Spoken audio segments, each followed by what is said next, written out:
Bismillahirrahmanirrahim. Assalamualaikum warahmatullahi wabarakatuh.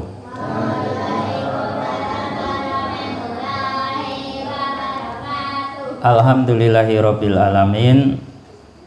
Hamdan katsiran thayyiban mubarakan fih kama yuhibbu rabbuna wa yardha.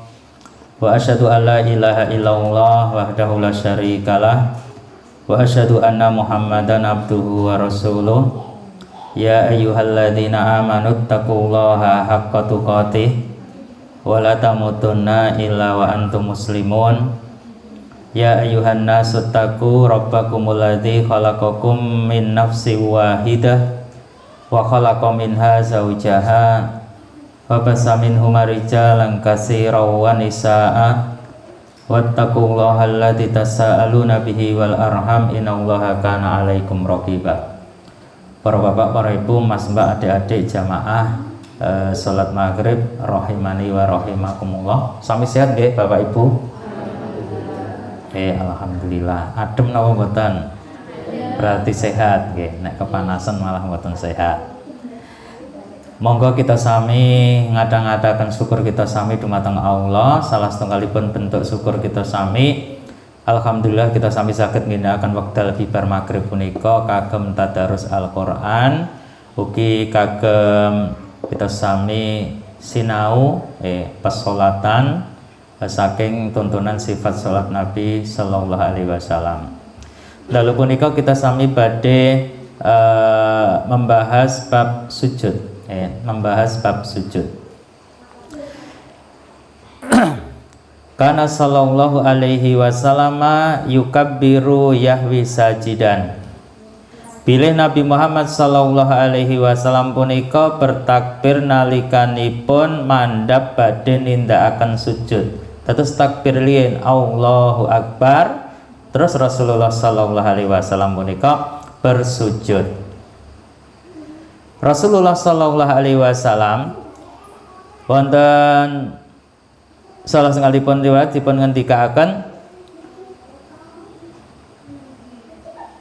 summa yaqulu, salajengipun Rasulullah ngendika Allahu Akbar, Allahu Akbar, summa yasjudu hatta tatma'ina mafasiluhu.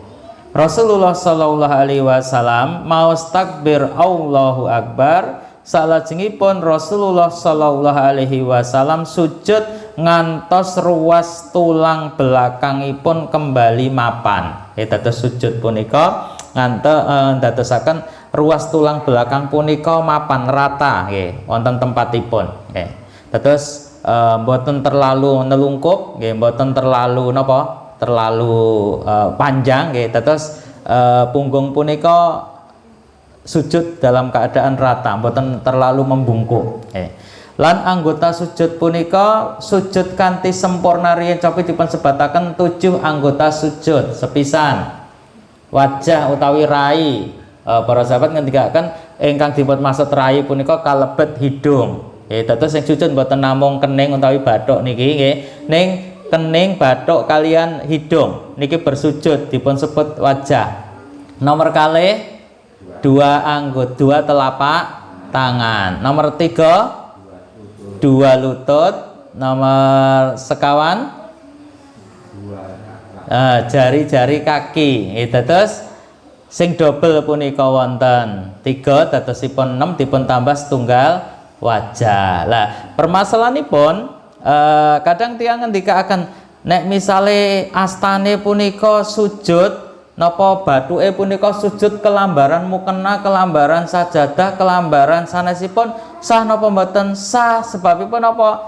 Lutut nggih kelambaran, mosok ya dengkule ora kelambaran. Terus niki wajah nggih niki sanajan kelambaran peci napa kelambaran sajadah napa kelambaran mukena mboten napa-napa nggih. Karena napa? Sing dimaksud mboten pareng punika mboten pareng sesama anggota sujud saling bertindihan. Contone misalnya nggone reget ngoten, kudune nek rai niki sujud dhewe. Lah tangane niki nggih lambaran rai niki berarti sesama anggota sujud bertumpukan, niki nggak boleh. Terus misalnya niki nggih rai ya niki karena reget napa sanesipun nggih niki di tinggi lambaran. Nek sing nggih lambaran niku nek pareng tikar utawi sajadah utawi kain punika pareng dados nalikanipun wajah punika mboten langsung menyentuh ke tempat sujud ning beralaskan kain, beralaskan sajadah, beralaskan tikar, beralaskan karpet mboten napa-napa sing mboten pareng punika sesama anggota sujud bertumpukan. Misale sujud ning napa gen raine ora reget dilambari nganggo telapak tangan. Niki berarti sesama anggota sujud saling bertumpukan. Utawi nggih, dengkule punika dilambari ngangge telapak tangan padahal dengkul kali telapak tangan sama-sama anggota sujud. Nggih. Kalebet nalikanipun sujud niki menawi saged jari-jari punika menghadap ke arah kiblat menyentuh lantai ampun dipun angkat. Kana idza arada ayyasjuda kabbara wa yujafi yadaihi an jambihi summa yasjudu. Rasulullah sallallahu alaihi wasallam menawi badhe nindakaken sujud, Rasulullah sallallahu alaihi wasallam takbir, salajengipun beliau merenggangkan tangannya dari lambungnya kemudian bersujud. Dados nek saged astane niki ampun ditemplekke nggih niki nggih perut nggih dipun tebihaken dados ladi dipun bikak nggih. Niki dipun tebihaken saking lambungipun. Wa kana ahyanan yarfa'u yadaihi idza sajada. Kadang-kadang beliau mengangkat kedua tangannya ketika hendak sujud. Dados saking rukuk nggih. Saking rukuk sami Allahu liman hamidah ngoten nggih. Punika kadang-kadang Rasulullah mengangkat tanganipun, kadang-kadang boten. Niki nalikanipun bersami Allahu liman hamidah. Niki ajeng sujud Allahu Akbar, kadang-kadang Rasulullah langsung bersujud, kadang-kadang Rasulullah mengangkat tangan Allahu Akbar. Ngoten nggih. Dados menawi wonten tiyang ingkang mengangkat tangan nalikanipun badhe sujud, punika wonten dasaripun saking hadis riwayat Imam Nasai. Turun sujud mendahulukan kedua tangan atau mendahulukan lutut, kekalihipun punika saged. Nggih. Dados wonten salah setunggalipun riwayat menawi Imam Syalbani punika betos salah setunggalipun riwayat punika mendahulukan kedua telapak tangan. Kana yad'u yadaihi alal ardi qabla rukbataihi. Rasulullah sallallahu alaihi wasallam meletakkan kedua tangannya ke tanah sebelum meletakkan kedua lututnya. Dados astane riyin. Niki menawi wonten riwayat setunggal niki wonten riwayat Ibnu Khuzaimah, Imam Daruqutni, Imam Hakim, sahih. Punika Rasulullah bersujud mendahulukan kedua tangannya dulu. Wonten riwayat sanesipun Rasulullah sallallahu alaihi wasallam mendahulukan kedua lututnya. Dados mbok menawi wonten perbedaan pendapat bab niki, permasalahanipun luas, saged mendahulukan kedua tangan, saged mendahulukan kedua lututipun. Ananging menawi menurut riwayat menika dipun ngendikaaken ingkang hadis ingkang kula waos punika supados mendahulukan kedua telapak tanganipun. Rasulullah sallallahu alaihi wasallam ngendika, "Idza sajada ahadukum falayabruk kama yabrukul ba'ir wal yada yadaihi qabla rukbataihi." Manawa sira kabeh sujud, aja mudhun sujud kaya dene nalikane unta jerum. Karena bentuk kaki unta dan bentuk kaki sapi niku benten. Bu, mungkin nek jenengan mantuk gadah sapi dipirsani. Sapi niku sikile mburi, nggih nek sapi niku rak ngarepe ngeten nek ajeng ndungkluk. Ngenten nggih, sikile ngarep niku bentuke ngeten. Sikile mburi, Bu, ngeten apa ngeten? Lah, mungkin nek Pak mantuk gadah sapi, nggih jenengan pirsani. Karena bentuk kaki unta dan bentuk kaki sapi itu bentuknya berbeda sehingga kalau misalnya berlutut, nanti nek gen hadis betipun ngendikaaken apabila salah seorang di antara kalian bersujud jangan turun seperti turunnya unta, tetapi hendaknya dia meletakkan kedua tangannya sebelum kedua lututnya. Dados boten pareng bersujud menurunkan seperti menjerumnya unta, tapi dahulukan tangannya. Menawi hadis niki lho nggih. Nah, tapi riwayat lain punika ngendikaken dahulukan kakinya sebelum tangannya. Tapi menurut riwayat yang menika hadis riwayat Abu Dawud, Imam Nasai, punika dipun ngendikaken bilih Rasulullah melarang sujud punika dengan seperti bersujudnya unta atau melututnya unta atau menderumnya unta, tetapi dahulukan tanganmu sebelum lutut. Gitu. Terus mangke mbok menawi jenengan biasane pripun, mengke kekalihipun menika saged dipun cobi. Ning menurut pendapat secara pribadi punika mendahulukan kedua tangan sebelum kedua lututnya berdasarkan hadis niki. Niki namung perbedaan penafsiran para ulama bab hadis menika. Terus mbok menawi panjenengan punika kan kadang-kadang nek pas mboten salat punika sing mrakteke rada angel nggih mau piye to? Lah kados jenengan sapi. Napa jenengan nate ngatoske sapi niku sikile bagian mburi niku ngeten apa ngeten kan? Kan kadang mboten ngatoske. Nah, mungkin nek misale pas jenengan mirsani sapi punika pas jerum, mungkin manggatoske ngeten iki. Niku nek sapi, maka itu berbeda dengan unta. Nek unta itu kebalikannya, maka jangan berlutut seperti berlututnya unta. Innal yadaini tasjudani kama yasjudul wajh. Fa idza wata'a ahadukum wajahu falyadu yadaihi wa idza rafa'a falyarfa'huma. Kedua tangan sujud sebagaimana sujudnya wajah. Dados dua telapak tangan niki sujud kados dene rai utawi wajah punika bersujud. Apabila seorang di antara kamu meletakkan wajahnya ke tanah, hendaknya dia juga meletakkan kedua telapak tangannya ke tanah. Dados sujudipun wajah nggih termasuk sujudipun kedua telapak tangan punika termasuk bagian anggota sujud. Dan apabila ia mengangkat wajahnya, hendaklah ia juga mengangkat kedua tangannya. Dados nalikanipun bersujud, wajah bersujud, dua telapak tangan bersujud. Nalikanipun wajah diangkat, dua telapak tangan diangkat. Karena enten sing boten ngangkat, Bu, ngeten iki contone. Nah, sujud. Karena sujud melih niki mau ngeten iki lho. Nggih, enten boten tiyang ngeten niku. Nggih, napa ngeten iki? Enten ya sering lihat. Nggih, terus wajah bersujud bareng dengan sujudnya kedua telapak tangan. Apabila wajah diangkat maka kedua telapak tangan juga diangkat. Terus kadang-kadang tiang niku kados wingi lho Bu, misale ajeng iktidal sami Allah liman hamidah karena arep ndungkluk terus wegah dengengek kaya wingi nika nggih. Sami Allah liman hamidah.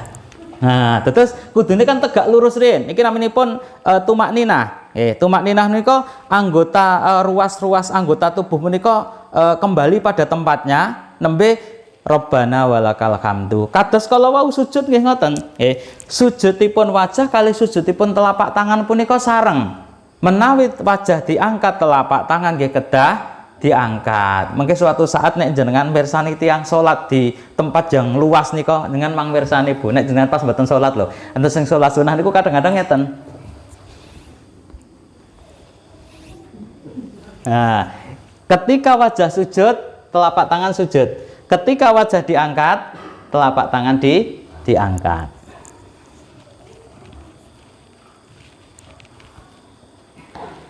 Kana yaktamidu ala kafaihi wa yabsutuhuma wa yadummu asabi'uhuma wa yuwajjihuha kibalal kiblah. Nabi Shallallahu Alaihi Wasallam turun bertumpu kepada kedua telapak tangannya dan membukanya serta merapatkan jari-jarinya dan menghadapkannya ke arah kiblat. Rasulullah turun untuk bersujud bertumpu kepada kedua telapak tangannya dan membukanya dan merapatkan jari-jarinya. Kemudian menghadapkannya ke arah kiblat. Ini Rasulullah turun bertumpu kepada kedua telapak tangannya dibuka diarahkan ke arah kiblat. Niki. Kana yaj'aluhuma khatwa mangkibaihi. Beliau meletakkan tangannya sejajar dengan bahunya. Meletakkan tangannya sejajar dengan bahunya. Dados sing ngeten niki wau berarti kirang, bukan berarti salatnya tidak sah nggih mboten, tapi tetap sah. Dados letak posisi tangan niki sejajar kalih pundak. Bahu niku napa to? Pundak nggih. Niki.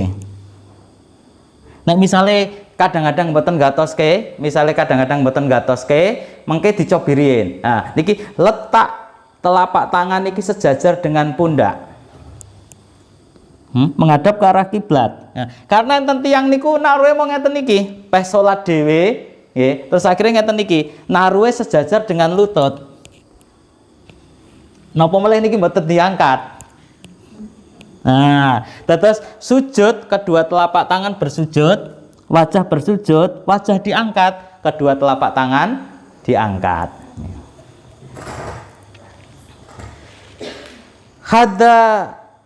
Khatwal udunaihi.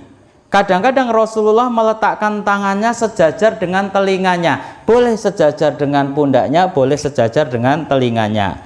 Kana yumakkinu anfahu wa wajahu minal ardi. Beliau menekankan hidung dan dahinya ke tanah. Mboten saya maneman pesek insyaallah mboten. Ya kan mboten di lagian nggih mboten suwe to nggih. Idza sajadta famakin li sujudika. Apabila kamu sujud, maka sungguh-sungguhlah dalam sujud dengan menekankan anggota sujud. Idza anta sajadta fa'amkanta wajhaka wa yadaika hatta tatma'inna kula'at min minka ila maudhihi. Apabila engkau bersujud, tekankanlah wajahmu dan kedua tanganmu ke tanah, ke lantai, sehingga setiap ruas tulangmu kembali ke tempatnya. Terus seluruh ruas-ruas punika kembali ke tempatnya. Maksudnya apa? Seluruh anggota sujud punika sudah menyentuh tanah, kita sami nembe maos. Kan kadang-kadang enten tiyang ngeten niki. Subhanallah, subhanallah. Nah, gitu. Nah, jadi ketika sujud punika seperti ayam mematok makanan. Nah, harusnya apa? Membacanya itu ketika seluruh anggota sujud ini sudah bersujud. Bersujud dulu seluruh anggota sujud. Baru membaca subhana rabbiyal a'la, subhana rabbiyal a'la, subhana rabbiyal a'la. Nah, karena kata saya ngene subhanallah, subhanallah. Nah. Nggih. Nah, terus niki namine tumak ninah niku berhenti sejenak. Seluruh anggota sujud sampun sujud pada tempatnya, kita sami nembe membaca. La sholata liman la yusibu anfahu minal ardi ma yusibu ma yusibul jabina. Tidak sempurna sholat seseorang sehingga hidung dan keningnya tidak menekan ke tanah. Berarti sholatnya kurang sempurna kalau sujud. Ya, ini hidungnya dan keningnya tidak menyentuh ke tanah. Beliau juga menekankan kedua lututnya dan bagian depan kedua telapak kakinya ke tanah. Nalikanipun sujud, wajah, hidung, dua telapak tangan, dua lutut, jari kaki ditekankan ke tanah. Ya rusu akibaihi, merapatkan kedua tumitnya. Dados sujud, kula pindah mriki. Nah, merapatkan kedua tumitnya. Niki bagian sunah nggih mboten berarti menawi mboten dipun rapataken punika mboten sah, tetep sah. Ning cara sesuai dengan tuntunan Rasulullah nalikanipun sujud punika Rasulullah merapatkan niki jari-jari kaki menghadap ke arah kiblat dan Rasulullah merapatkan tumitnya. Yansibu rijlaihi, dan menegakkan kedua telapak kakinya. Telapak kakinya ditegakkan, ditekankan, kemudian jari-jarinya menghadap ke arah kiblat, tumitnya dirapatkan. Rasulullah bersabda, aku diperintahkan untuk bersujud. Dalam riwayat lain disebutkan, kami diperintahkan untuk bersujud dengan 7 anggota badan, yaitu kening sekaligus hidung, 2 tangan, 2 telapak tangan, 2 lutut, jari-jari kedua kaki, dan kami tidak boleh menyibak lengan baju dan rambut. Jadi kalau misalnya ada lengan baju yang ikut sujud, nah tidak apa-apa. Rambut yang misalnya laki-laki punya rambut agak panjang, ini misalnya pun ikut bersujud, maka tidak apa-apa. Justru ini diperintahkan supaya biar rambut itu juga ikut bersujud. Karena kadang-kadang tiang punika nggak ada rambut sing rada dawa, nggih punika diperbolehkan rambut itu sampai ikut bersujud. Idza sajadal abdu sajada ma'ahu sab'atu sab'atu arobin. Bila seorang sujud hendaknya menyertakan 7 anggota badannya, wajah, kedua telapak tangan, kedua lutut, dan kedua jari kakinya. Nabi Shallallahu Alaihi Wasallam bersabda kepada seorang yang sholat dengan mengikat rambut di belakang, innama masalu hadza masalul ladzi yusolli wa huwa maktufun. Perbuatan ini sama dengan orang yang sholat menggelung rambutnya. Jadi misalnya laki-laki rambutnya panjang, rambutnya tidak usah digelung, biar dia ikut bersujud ketika sujud. Rasulullah Shallallahu Alaihi Wasallam bersabda, kana la yaftarisu dhiroaihi. Rasulullah mboten tidak membentangkan lengannya di lantai. Terus nalikanipun sujud lengannya punika mboten dipun paringaken wonten lantai. Nek di lantai niku ngeten niki. Nah, niki terus tangannya niki nemplek. Niki tidak boleh. Nek saged diangkat kecuali ketika seorang dalam keadaan lelah. Kan kadang-kadang mboten disadari nggih, Bu. Nah, terus nek saged karena napa? Nek tangannya itu diletakkan di lantai itu seperti orang yang malas. Nggih to? Terus ajeng nyelehke sikute ngoten nggih. Nah, yang bagus gini, nggih. Tidak didekatkan ke lambung, tetapi agak dijauhkan dari lambung.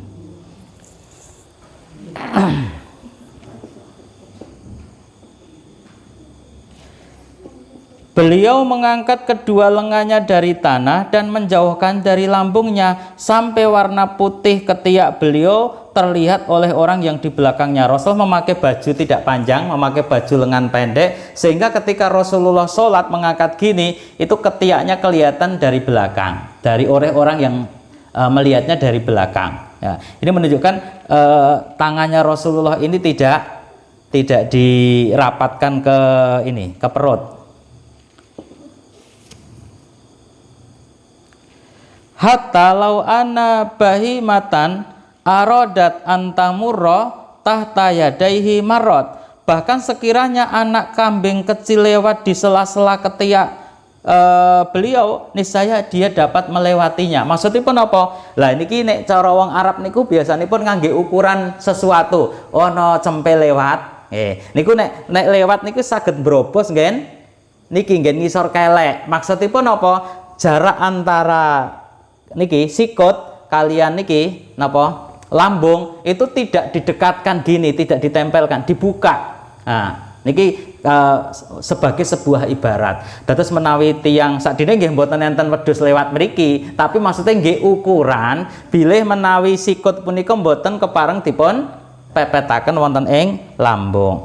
Nabi merenggangkan lengan dari lambungnya sangat lebar sehingga sebagian sahabat ada yang berkata, kami benar-benar merasa kasihan kepada Rasulullah, beliau tampak begitu kepayahan menjauhkan kedua lengannya dari lambungnya ketika sujud.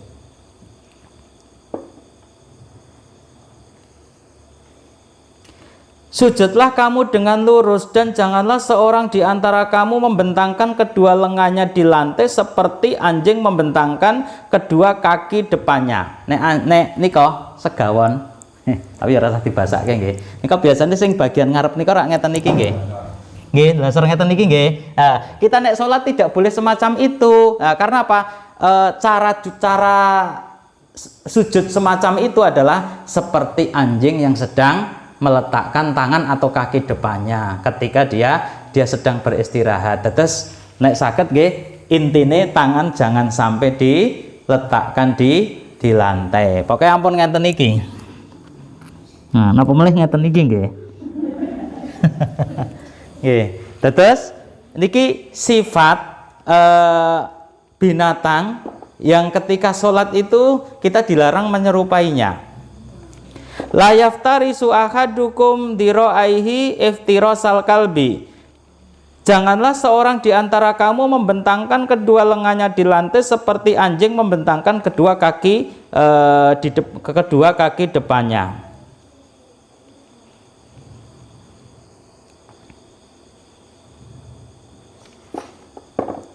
Wajib tumakninah dalam sujud. Nabi sallallahu alaihi wasallam merintahaken nalikanipun rukuk kalian sujud supados rukuk kalian sujud kanthi sempurna. Dan mengumpamakan orang yang tidak melakukan hal itu seperti orang yang kelaparan, ia makan sebutir atau 2 butir kurma yang sedikit pun tidak mengenyangkan beliau. Kemudian innahu min aswa'in nasi sarikotan. Orang seperti ini adalah seperti orang pencuri yang sangat buruk, yaitu orang yang tidak tumak ninah di dalam rukuk atau di dalam sujud. Contohipun nek rukuk nggih. Subhanarabbil azim, subhanallah. Nah, nek sujud nggih ngoten, mung sedilit nggih. Subhanarabbil azim, subhanallah.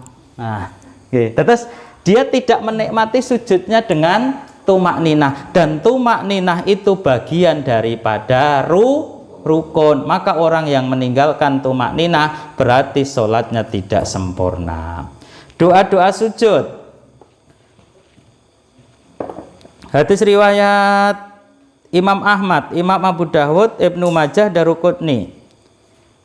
Subhana rabbiyal a'la, subhana rabbiyal a'la, subhana rabbiyal a'la. Monggo dipun waos ping 3. Subhana rabbiyal a'la, subhana rabbiyal a'la, subhana rabbiyal a'la. Ugi wonten riwayat sanesipun dipun ngendikaken hadis riwayat Imam Abu Dawud, Daruqutni, Ahmad, Tabrani, Baihaqi. Hadisipun sahih. Subhana rabbiyal a'la wa bihamdi. Monggo. Subhana rabbiyal a'la wa bihamdi. Sepisan malih. Subhana rabbiyal a'la wa bihamdi. Subhana rabbiyal a'la wa bihamdi. Utawi sanesipun subuhun kudusun rabbul malaikati warruh. Utawi subhanaka Allahumma rabbana wa bihamdika Allahumma ghfirli. Monggo sesarengan. Subhanaka Allahumma rabbana wa bihamdika Allahumma ghfirli. Kados doa penutup majelis. Subhanaka Allahumma wa bihamdika, subhanaka Allahumma rabbana wa subhanaka Allahumma wa bihamdika asyhadu alla ilaha illa anta astaghfiruka wa atubu ilaik. Terus doa sujud subhanaka Allahumma rabbana wa bihamdika Allahumma ghfirli. Lan donga-donga sanesipun kathah sangat. Larangan membaca Al-Qur'an ketika sujud. Nabi melarang membaca Al-Quran dalam rukuk dan sujud, tapi beliau menyuruh memperbanyak doa ketika sujud dan ketika rukuk. Dados nalikanipun rukuk, nalikanipun sujud mboten parang membaca ayat Al-Quran. Misalnya rukuk maca Al-Fatihah. Lah ngopo suwe banget imame suwe banget terus maca Al-Fatihah, mboten parang mang maos donga. Donga-donga ingkang wonten Al-Quran napa donga-donga ingkang wonten hadis. Menawi wonten ing Al-Qur'an punika kita sami niataken boten membaca Al-Qur'an, tapi kita sami membaca doa. Memperlama sujud. Nabi Shallallahu alaihi wasallam melakukan sujud lamanya hampir sama dengan ketika beliau melakukan rukuk, dan barangkali lebih lama lagi jika menghadapi masalah yang sulit. Terus Rasulullah lama sujud sebagaimana lama ketika rukuk. Ada sebuah riwayat, kami keluar bersama Rasulullah pada suatu ketika sholat duhur atau asar. Ketika itu beliau menggendong Hasan atau Husain. Nabi pun maju lalu meletakkan gendongannya di sebelah kanannya. Kemudian beliau bertakbir untuk melakukan sholat lalu sujud. Salah satu sujud beliau dilakukan lama sekali. Ketika perawi, kata perawi, aku mengangkat kepalaku di tengah orang banyak. Jadi Rasulullah sujud lama banget. Ada yang menceritakan hadis ini nganti dengengek nilii Rasulullah ki ngopo toh? Kok sujudnya suwe banget? Enten nggih sing salat do penasaran kok sujudnya suwe toh dengengek sik nilii. Jadi ngopo toh nggih? Aku angkat kepalaku di tengah orang banyak, tetapi ternyata kulihat anak yang digendongnya masih berada di punggung Rasulullah. Dados Rasulullah salat iku ngajak putune. Terus Hasan kali Husain niku numpaki Rasulullah dipun damel kuda-kudaan. Nganti sujudan niku dangu banget. Padahal beliau tengah sujud. lalu saya kembali bersujud. Ketika Rasulullah Shallallahu Alaihi Wasallam melakukan sholatnya, orang-orang bertanya, wahai Rasulullah, engkau melakukan sujud dalam sholatmu lama sekali sampai kami mengira telah terjadi sesuatu padamu atau engkau mendapatkan wahyu. Beliau bersabda, semua itu tidak, tetapi cucuku ini menunggangiku dan aku tidak senang tergesa-gesa sampai anak ini puas dengan keinginannya. Terutama nek jenengan salat piyambak punika nggih, nek misale anake nunggangi ya rasa kesusu. Nah, terus jenengan saged menikmati nggih sambil melatih anak-anak punika supados anak-anak punika belajar salat. Kan kadang-kadang nek anak-anak teng masjid terus rame punika dadi sengeni. Orang nang masjid ndak gojekan, rasa nang masjid loh.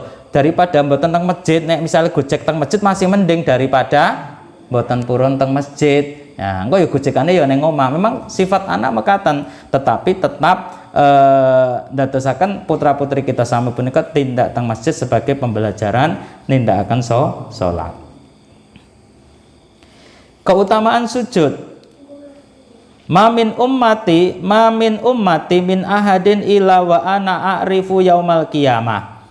Setiap orang dari umatku pasti aku kenal pada hari kiamat kelak. Lah kenale kapan? Wong Rasulullah pun boten wonten awake dhewe dadi manusia akhir zaman, boten nate kepanggih Rasulullah. Para sahabat bertanya, wahai Rasulullah, bagaimana jenengan mengenali mereka? Umat jenengan kan kathah, padahal di antara mereka sangat banyak sekali. Rasulullah bersabda, bagaimana pendapatmu bila di tengah kumpulan kuda warna hitam, terdapat seekor kuda yang berwarna putih cerah di dahinya? Bukankah engkau dapat mengenalinya?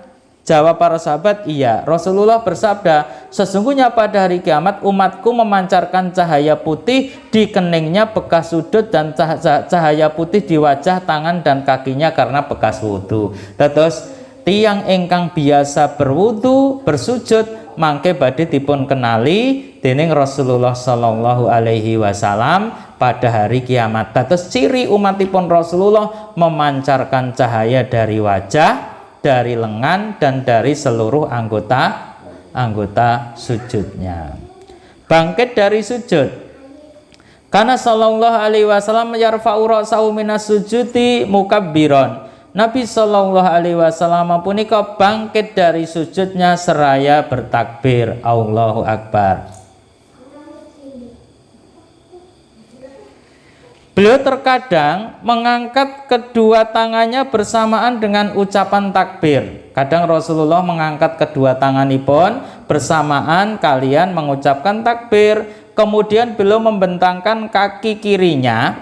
Kemudian beliau duduk di atas telapak kaki kiri itu dengan tenang. Telapak kanan dibentangkan. Telapak tangan di telapak kaki kanan ditegakkan, Rasulullah duduk di kaki yang sebelah kiri. Beliau pun menyuruh berbuat demikian kepada orang yang sholatnya tidak benar untuk menegakkan telapak kaki kanannya dan dia duduk di atas kaki kirinya. Beliau menegakkan telapak kaki kanannya dan menghadapkan jari-jarinya ke arah kiblat. Terus telapak kaki kanan ditegakkan, kemudian duduk, jari-jarinya diarahkan ke arah kiblat.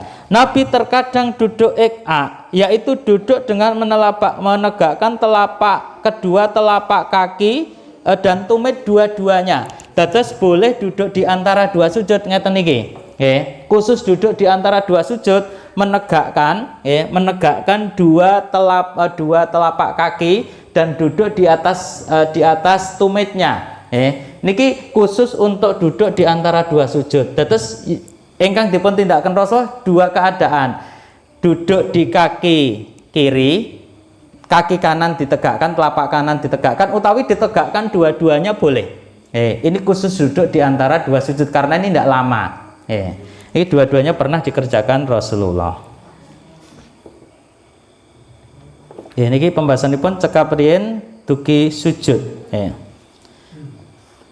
Mekaten para bapak, para ibu, sifat salat Nabi Sallallahu Alaihi Wasallam pembahasanipun ngantos dugi sujud. Mugi-mugi saged nambahi pangertosan kita sedaya, saged dipun tambahi keterangan bilih tata cara ingkang kula terangaken boten murni, nggih boten satu-satunya tata cara sholat Nabi, mbok menawi wonten pendapat sanesipun berdasarkan dalil, monggo saged dipun pendet panjenengan mbok menawi nate belajar wonten majelis taklim sanesipun, monggo mangke saged dipun ginakaken selagi tata cara sholat kalau wonten dasaripun saking hadis Nabi sallallahu alaihi wasallam. Mekaten wassalamualaikum warahmatullahi wabarakatuh.